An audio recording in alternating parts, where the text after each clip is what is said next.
do you think that there is a difference between dependency on things like caffeine, for instance, and like heroin? Like, is there, and is that really just, does God care about them equally? Or do you think one has a hierarchy over the other? Like that one's a problem, one's not? Well, I think it depends on like how motivation changes or. Oh, okay. That's good. Again, like, does it like are you reordering your life around like fill in the blank thing? I mean, similarly, guys, check me on this. Like, similarly to there's not hierarchy in sin. Yeah.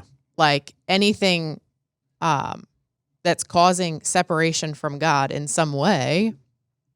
Wow. That's good. Is something you should be looking out for. Totally. And the hierarchy is in consequences, not necessarily the... Because there is hierarchy of consequences. So would I say caffeine is better than heroin? Yes. Caffeine's not going to kill you. Yeah.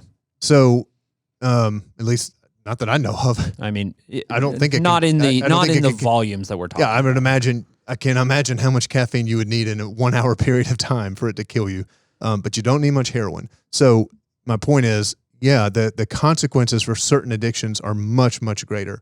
The relational consequences of not checking a sexual addiction in a marriage is much different than a caffeine addiction. Mm-hmm. Yeah. So, but it could go back to the where are you putting your dependence on? Well, that's what I was going to say is what you don't want to get into is the game of, so how far is too far? Yes. That's kind of that like, so does it, that's to your point, Joanna. The question isn't like, so how far can I go without God really caring about it? And God's like, hey, I want your whole life. And so if it's caffeine for like, if that's what, like, then if that's getting in the way of you being dependent, like, and God will prompt you on that kind of stuff, then God's just saying, hold it all open to me. Yeah. Caffeine or alcohol or opiates, whatever it might be. So, and it's interesting. There's like even a thing kind of happening in social media right now where it's kind of called like accidental sobriety, where people are just recognizing it's not an addiction. People are just recognizing, I feel better.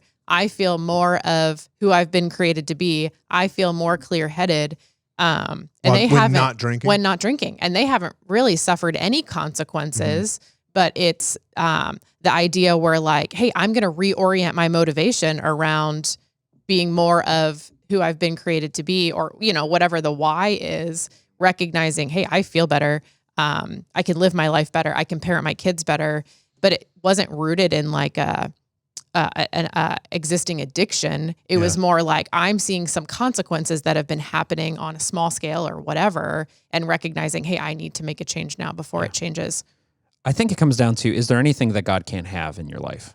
Yeah, that's a good way of saying it. Like, is there something that God can't have? Like, if you let him look at your life and examine everything, what's the thing that you're like, everything but that? That's when you need to examine that. Like, I think you need to examine, like, or for me, for instance, like, I might find that instead of going to God with my burdens, I'm turning on the TV. Yeah, right. Or, I'm have a beer or something, and it's like when you're, or maybe you're turning to pornography, and it's like when you're doing something that is purposely, instead of finding comfort and peace from God, where the good source and the actual appropriate source, and you're doing something else. Then, that takes an incredible amount of self-awareness, but I actually think that's the better way of trying to evaluate things. Like, why are you running to Netflix? Like last night I sit there and watched this thing. Is it because I just don't want to deal with the argument that I have with Jenny? Well, that's a very different motivation than, oh, that'd be fun to all watch this together. You know what I mean? Like, so why are you doing these things? But that just takes and I don't always want to go there. I certainly don't want to go, but that's how habits then get picked up. But you see how important these questions are. Why? So Joanna, going back to your question, your statement of like, you might have the propensity to become a workaholic. You have to ask yourself, why? Am I doing this because it validates me for something that God should be validating me? Is it something that, I'm trying to get away from Kevin because he's a monster, which he's not. I feel comfortable joking like that. But let's ask Kevin if he feels comfortable with you joking like that. I will. But do you see that question of why? Why am I doing this? And I think a lot of the behavioral food is a good example. Is like how many of us gorge on ice cream or chips or whatever it else, and just kind of mindlessly, and food becomes love.